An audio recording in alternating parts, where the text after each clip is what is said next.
Welcome to the We Are VIP podcast. Each week, your host, Casey Hasten, Director of Recruiting at VIP, will bring you valuable insights from thought leaders, introduce you to incredible companies, and bring you tips for landing your dream job from our team of executive recruiters at VIP.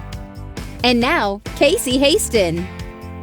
Welcome to the We Are VIP podcast, a podcast devoted to adding value to your career or candidate search, brought to you by VIP. I'm your host, Casey Hasten. I'm an executive recruiter, director of recruiting with VIP, and your all-around hiring guru.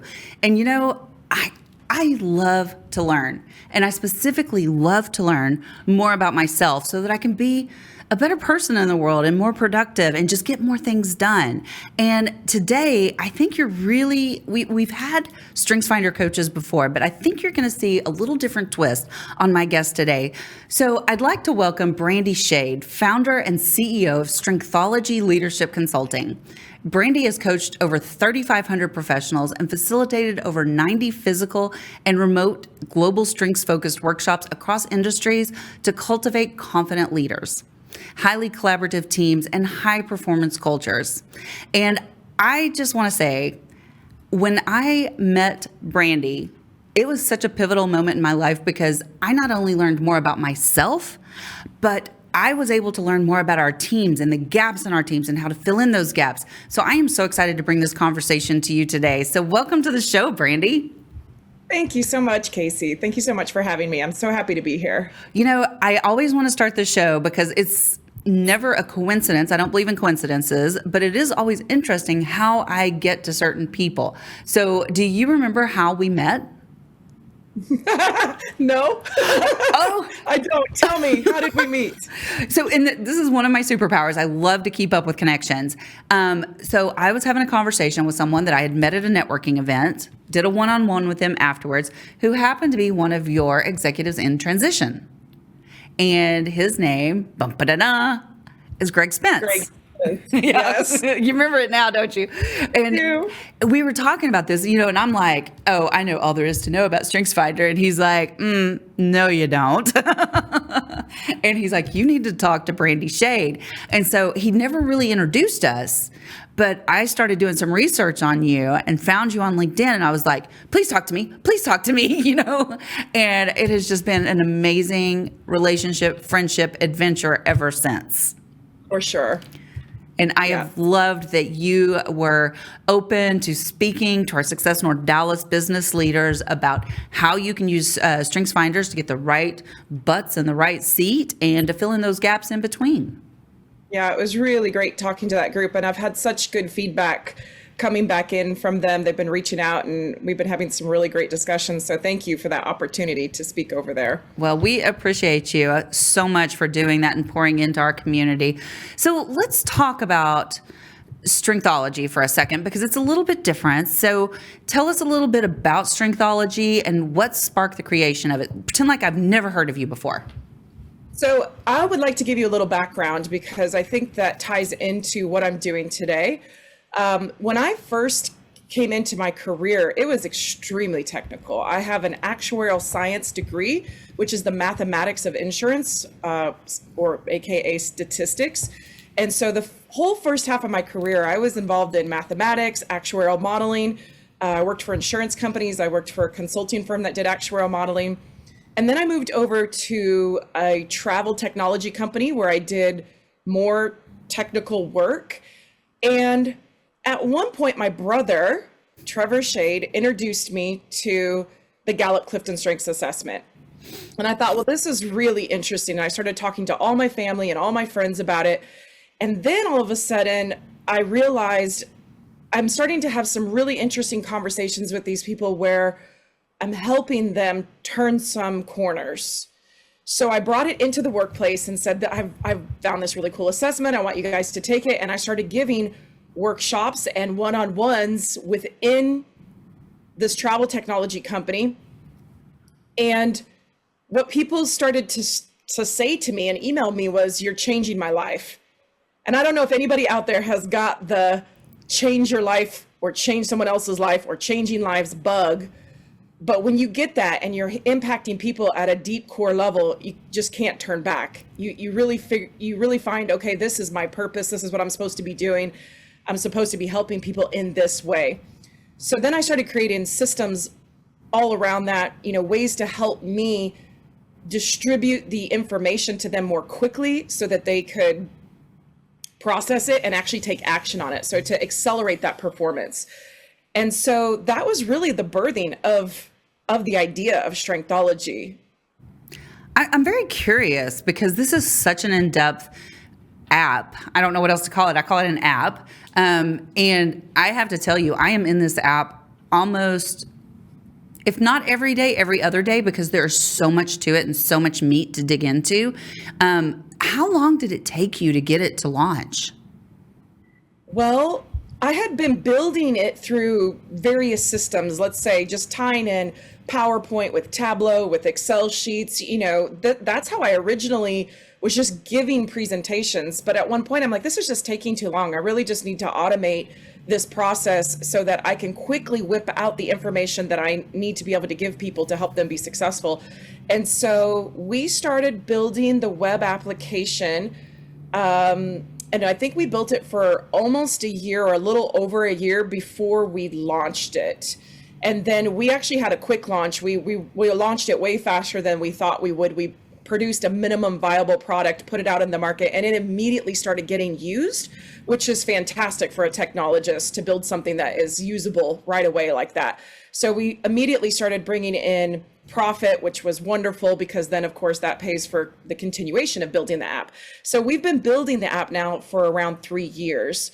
And we have, 10 years worth of development of where we would like to take it in the sense of all of the modules and the information that we would like to disseminate to people to help them, accelerate the performance in whatever direction they're trying to go. It's so incredible. I mean, when you see the amount of information and all the data points that you've included within this app, that you've done that in 3 years. I mean, I am just amazed. And I'm such, I tell everybody all the time, I'm a nerd when it comes to assessments. I love to do the different assessments, but I have been absolutely obsessed with Strengthology. It just gives you so much more information. And I think that, I discovered StrengthsFinders about, I want to say 6 years ago, 5 to 6 years ago. And when you read the initial report, it's a good report, right? But it doesn't really tell you how to interact with others and their strengths. You've got to figure that out. You got to read the book, and it's a lot of work. It's not quick. And one of the things that I really love about your app is that you can, if you're with a facilitator, plug your entire team into this app and immediately see where the gaps are. And, a lot of people are like, why can't we get anything done? Well, Strengthology can tell you like that, yes, why you're not getting things done. Yes. And then we can have that meaningful discussion, which is how do we address that? What do we do about it? Do we use people on the team to address that? Do we need to hire someone in to do that? Do we need someone temporary to come in and do that for us? Do we need to partner with a third party or a different department? And that's where we actually start resolving these problems, which then, as we resolve those, of course, the performance increases and everybody on the team is happier. Well, you know what? I can't stand it. Let's show everybody what this looks like. Let's do it. All right, there so talk to us. There I am in all my glory. Yes, for everyone to see. I'm okay with that. Okay, so let's actually flip this really quick. Okay, I know this is a cool view. It's a snapshot of who you are, but I'd like everyone who's watching this to see what is so magnificent about you, which when we take the flip and flip this around, we go, wow, in your top 14 strengths, you have influence. And the way that I define influence is the ability to get somebody else to do something that they might not have normally done. And your brain thinks about that all the time. In fact, it comes at that 1, 2, 3, 4, 5, 6, 7, 8 different ways, which is just incredible. And actually, I don't know if you know this, but influence is generally low among the population. You'll see the strategic thinking, the execution, and the relationship building all about equal, around 24% each, but the influence across the world is just lower. It's around 14-ish%. And so when you have somebody like yourself that has this in spades, it is essential that everything you do has something to do with influence. Now, if we dive into that a little bit deeper, we say, okay, how do you influence? What are your main ways of influence? How do you get that done? Well, you mainly get that done through competition. And that is putting yourself in competitive environments so that you get to win and experience that win. And when you do that, and when you become the winner, other people look to you and say, how is she winning? I want to win. I want to be on the winning team. We want to win. So you are naturally influence others simply by winning, which I hope makes you feel really good. Yeah, I do across all the assessments that I do, competition by far comes out as being my number one strength, but not just competition with everybody else, but competition as a team, right? I don't want to just win by myself. I want to win, and I want everybody to come with me, is the way I look at it. Yes. So that could be, for example, a combination of your competition and your woo, where you want to win others over, you want to win them over to your services and your products, and you want to win them over to yourself, and you want everyone to come along. You can walk into a conference room and win everybody over, into whatever it is that you're talking about or thinking about or selling at the time. Maybe you're, putting on some program for your Success North Dallas group, and you want everyone to show up and come and be there and to be a part of it and to experience whatever it is that you're putting on. And so you're combining now competition and woo. So one of the interesting things about the strengths is that we can't look at them in just singularity. We also have to look at them. Oops, sorry about that. Let me zoom back out. There we go. We also have to look at them in combination to one another. So what is fascinating is if I took something like that's at the bottom set of your strengths, I think harmony was down there at the bottom. I think that's number 34. and that just means that, you're okay with conflict. You have command in your top 5. You embrace conflict. Conflict is the first step towards resolution. And so if somebody else had competition and harmony, which I do know people with that, it's actually a little more rare to be competitive and to be harmonic, but when they have it, they're competing about being the best harmonist. And so although you both have competition, you guys are competing in completely different arenas when that strength set changes. And so on the screen, what we can see here is that you want to be the number one commander. You want to be the number one achiever. You want to be, the number one strategist. And that changes where we put you, which environments you thrive in, and where you're ultimately going to have the most success. I love that. So really quickly, go back to the strengths or the aptitude. You want to go to aptitude? Yes. Yeah, because I thought this was really when I went, whoa. So this is your aptitude for using a specific strength. And for those of you that are just listening and not watching, this is one of those episodes you're going to have to go watch it. This is not just a listen episode, so I apologize. But what we're looking at is the 1 through 34 strengths and the different domains. And it says your aptitude for using a specific strength 2, and it's to apply the Gallup domain. So go ahead and drop that down. And just kind of scroll through that, because you can see there are so many different places that you can look at to see where your aptitude and your strengths lies. Oh gosh, I haven't looked at Collaborate on Me. That could be interesting. But there's how many of these do you say there are? Probably 40, 50? A handful. Maybe 35 or so. Okay. And what we can do is we can select one and say, what is Casey's aptitude to negotiate? Does she have an aptitude for that? And what I mean by that is if you were young, you might not have developed the skill to negotiate yet, but you have aptitude to do that.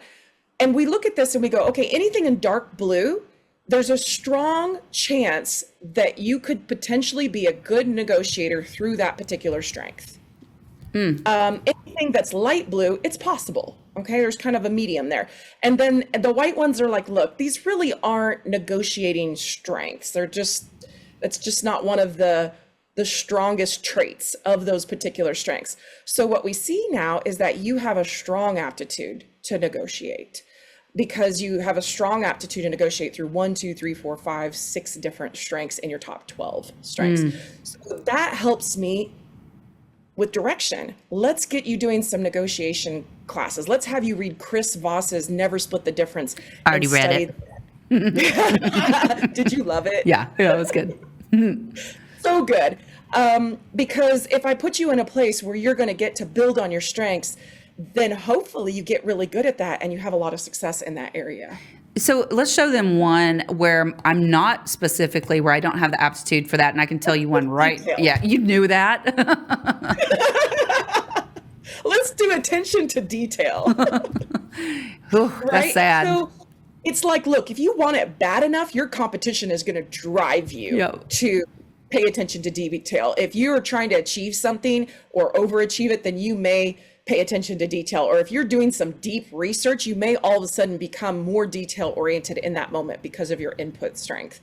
But in general, these sit a little bit lower for you on the whole scale of things, which just means, look, go put someone else in charge of finance, go put someone else in charge of research, go put someone else in charge of, Yep. all the operational details that need to get done, or the administrative work that needs to get done that you're just not necessarily keen on doing. And absolutely. And so, okay, so I've mentioned this many times on this show before, and I'm going to mention it again to get your reaction. How do you feel about knowing I was an accountant for 20 years? I laughed so hard when I heard that and I think the first question I asked you was, were you miserable? Yeah. And you were like, yes, I was. Yeah, it wasn't fun. I wasn't happy. So, and I think that's important to know. And that's why I think this is such an important assessment, because if I had done this assessment before I started college, I can clearly go to careers on here. And one of the careers that tells me that, you could do it, but you might not be happy is accounting. Yeah. Everything I said, sales, lawyer, Right. but you get down to the ones you might not want to consider, and it's like accounting. Yes. And I want to point something out to you on that aptitude again, because this is a mistake that a lot of people make. They will actually use some of their sort of middle strengths, because we come into the career thinking that we need to work hard to get paid. Mm-hmm. So we find something where it kind of pushes us to work hard, because we think we got to work hard to make that money.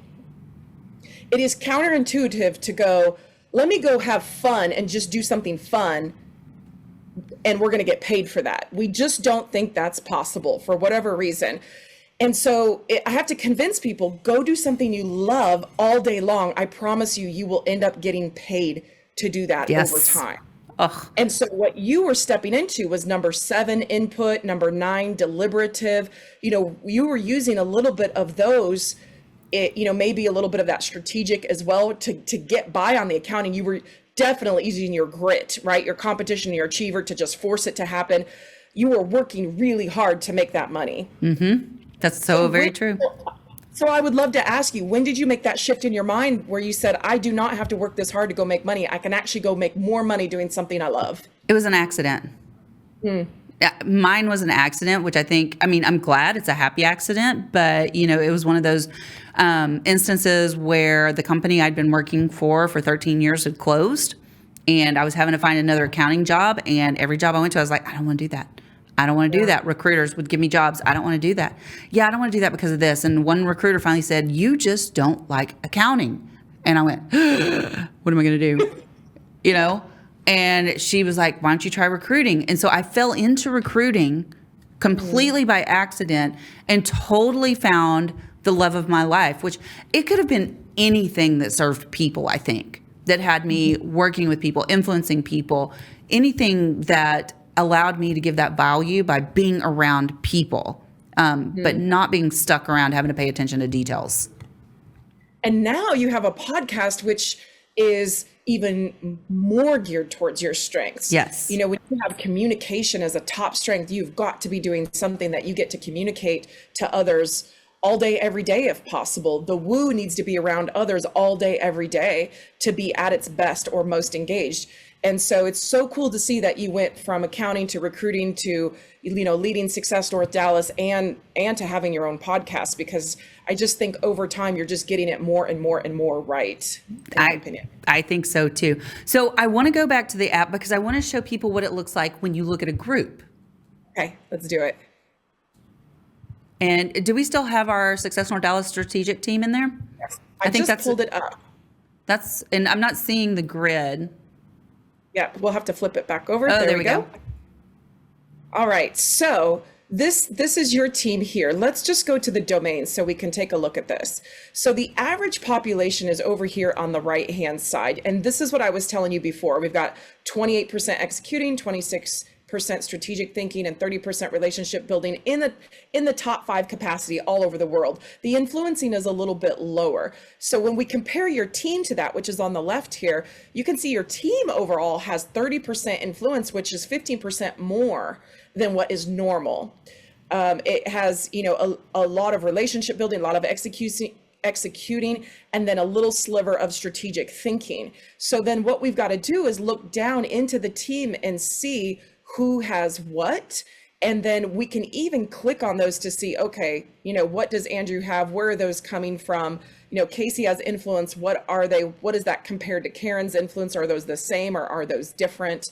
And then we can even click into, you know, Karen's profile right from here to go say, okay, how is she wired and what does she like to do and where is she at her best, which is a little bit different than your profile. Mm-hmm. So let's come back. I want to show you the zones really quick over here as well. Yes. So again, you can see the average population is down here along the bottom, and then your team is up here on the top. And this is where we really got into a great discussion around, we have some gaps.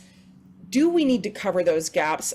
Are those gaps essential to fill in, or is the role of your team, does it have what it needs, basically? Because we can see what you have, and we needed to understand, do you need more creativity? Do you need people managers? Do you need more of that finance accuracy or exactness? And you're saying, no, we don't, Brandy, because we outsourced that over here to this other company. It was like, okay, great. So you've got that covered.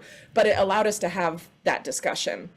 Absolutely. And I think that chart is so important because I don't think, you know, a lot of people don't think about it when they're running a team, that every little thing's a project, right? And you've got to have those strengths at every step of the way. And if you don't have those strengths, that's where the breakdown happens. And that's where, you know, things don't get done. And you're leaving something on the table. Yeah.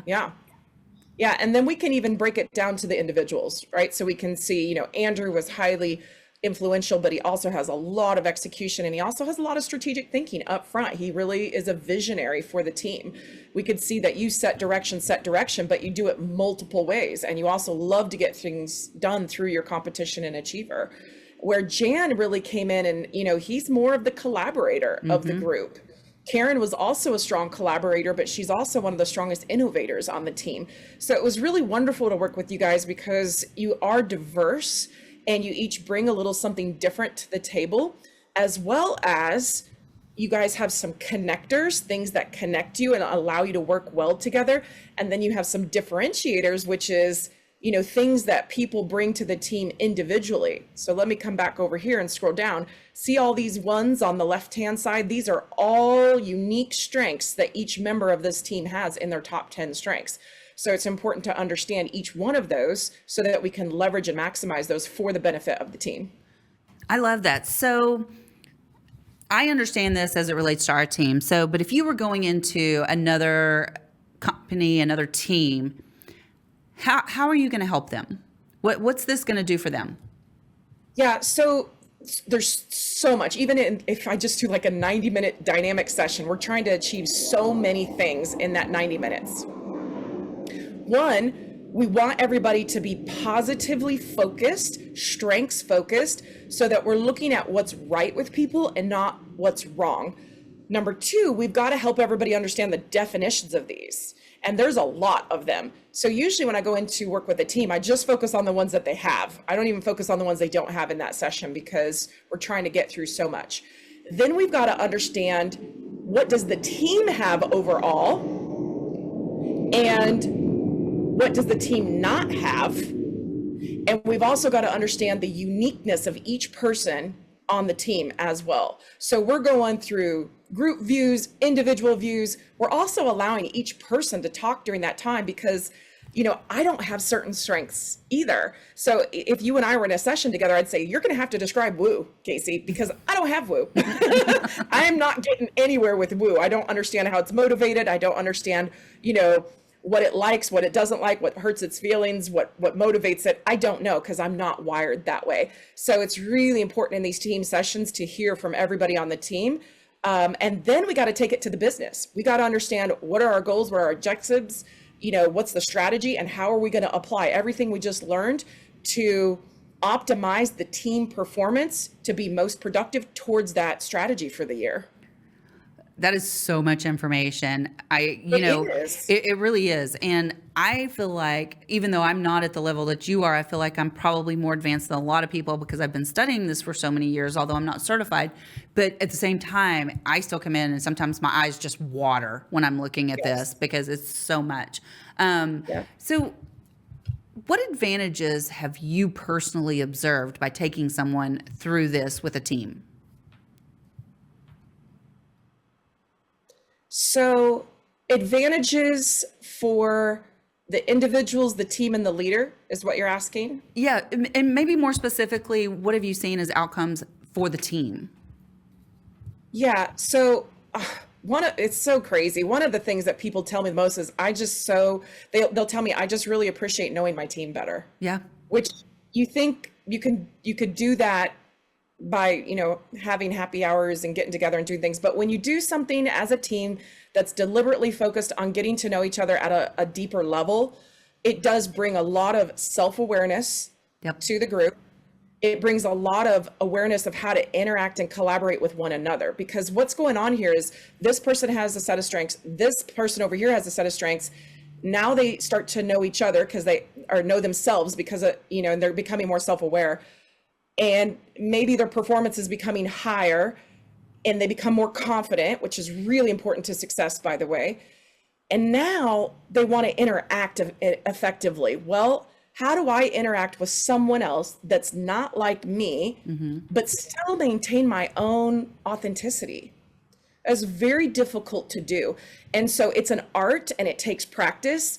And when you can create the openness of communication on a team, for both people to do that and practice and get good at it, it's crucial to the next steps in their career, which is maybe taking on a leadership role. Now in the leadership role, you've got to lead with your own strengths. There's no other leader like you out there. I was doing the math over the weekend. Did you know if we take the top 7 strengths and put them in order, there are more combinations of those than people on the planet? Wow. So it only takes 1 through 7 for you to be the only person on the planet that has that unique ordering of those strengths. That is crazy. So, isn't it? It gives you goosebumps. Yeah. So that means that I can pick up tidbits from everybody around me and I can learn from everybody around me, but essentially I have to learn how to lead through my own skin. And then I have to learn not only how to lead, but I have to learn how to work with each person on my team effectively, and they're all different. And I have to help them work together collaboratively. And I have to share with them and show them by example, but also through expertise, how they can become strengths-focused performers or strengths-focused leaders along their journey. So there's a lot here for individuals, individual contributors, let's say, and then also leaders who lead teams and eventually lead departments and eventually lead companies to learn when it comes to, working with all these massively different people. All right, so I have a very curious question. So You've been doing this app, you said for about 3 years it's been launched, right? Yep. Have you seen any identical top 5s? No. Wow. Now, can I show you something back on the screen? Yeah. Okay, let's do it. All right. I'm going to go behind the scenes really quick. Ooh, I like behind the scenes. I'm going to put in your competition, Okay. right? And we're going to see that there's a handful of people in the database with competition as a top 5 strength, about around 100. Okay. And then I'm going to stick your command in here as well. And I'm going to do a search. Now I'm down to 16 already. Oh. 16 people with competition and command. I'm going to throw your achiever in there. So we're just top 3 strengths for you, right? We're down to 6 people in the database with your top 3 strengths. Add the strategic in there. 3 people have those as a top 5 strength. And then I add your woo, and you are the only one. And that's what I'm talking about. Wow. That's pretty cool. Isn't that amazing? So I know that I've heard you in other talks, and you said like in the top, if you just take your top 5, and I love that you put that, in perspective with people on the planet, but still, I think the number in the top 5, if you take the top 5 number of combinations, how many combinations are there?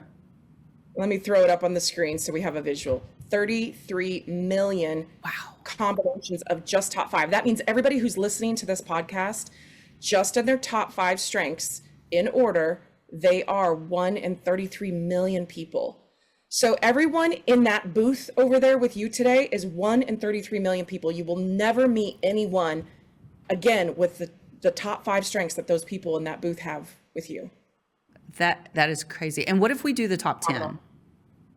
Oh, I don't know the top 10. It's a massive number. It's but a here's there it is. Here's the full, this is the full 34. Oh, that's the 34. Wow. Yeah. This is 2.59 times 10 to the 36th power. And if we all live to be 100 years old, take this number, divide it by 100, that's the number of lifetimes you have to live to find somebody just like you from a strengths perspective only. This doesn't include experiences, gender, the country you're from, the religion you're from, none of that. It's just from the strengths perspective. That is crazy. It is. We're all stars in the sky. I love how you say that. We're all stars in the sky. We are. Oh my gosh. Okay, one more thing I want to look at while we're on the screen. If we go back to the regular one, and you can go back to me if you want, because I wanted to look at the energy. Yes. Because I think that's important. And, a lot of people talk about Myers-Briggs. They talk about introverted versus extroverted. But I love how this really breaks it down to show where you're extroverted and introverted. So you want to talk about that a little bit? Yeah. So for example, when you are achieving and you've got your nose to the grindstone and you're just trying to get that thing done and executed over the finish line, you're introverted in that moment. You're just executing. But when you are using that high communication strength of yours, you are being completely extroverted. You're taking everything that's in your head and you're communicating it outwardly. You're pushing the communication out to make sure that people understand the who, what, where, when, why, how, all up front, right in the beginning. And that's a directive strength. It directs everybody to get going wherever they need to go. Now, there's some in the middle. Let's take the input strength that you have. So input, when it's researching, is introverted. But when it becomes the subject matter expert that is providing input outward to other people, it becomes extroverted in that moment. And so I call it ambiverted, which means sometimes it's introverted, sometimes it's extroverted. And the way we did the formula on this is by what order your strengths are in. So it is a weighted formula that says, depending on where your strength's set, 1, 2, 3, 4, 5, 6, 7, we're going to adjust the formula to make sure we're getting this diagram accurate with your strength set. That's way too much math. Yeah. I just want to look at the graph. I wanted to say it because it is very accurate in the way that we have modeled it behind the scenes. And so it helps me understand if I need to be extroverted, depend on these strengths. If I don't need to be around people, or we're back in a pandemic, knock on wood, that never happens again. Then, you get to sit on that introverted strength or use some of your introversion out of the ambiverted strengths. Absolutely. And like I said, I'm in this app almost every other day, either looking at, because I like to go through and look at, my 1 versus 34, my, there's just so much in here, the different, strength pairs, all those kind of things. And there's just no way we can get to all this in one podcast. So how do people find you? Because I know they're going to want to. Yeah. So first of all, you can go to www.strengthology.org. And there's the links to the assessments, there's the packages. If you already have the strengths, to come into www.strengthology.org. You can also go to www.strengthologyleadershipconsulting.com, which is my consultant webpage. And you can come in here and look at, all the things that I've been working with people on throughout the years. And you can find me on LinkedIn. I think my handle is Brandy Schade, the word all smashed together. My name is Brandy with a Y, and my last name is spelled Schade, and it's Schade. So they can come out here. They can also email me at brandy.schade@strengthology.org. I love it. And we'll put all that in the show notes too, just to be sure that people can find you. If you have any problems finding her at all, reach out to me on LinkedIn. I am more than happy to connect you, because I am passionate about this assessment. I'm passionate about this app and about the work that Brandy's doing, because I know she's out there changing the world. So Brandy, I just have one last thing to say to you.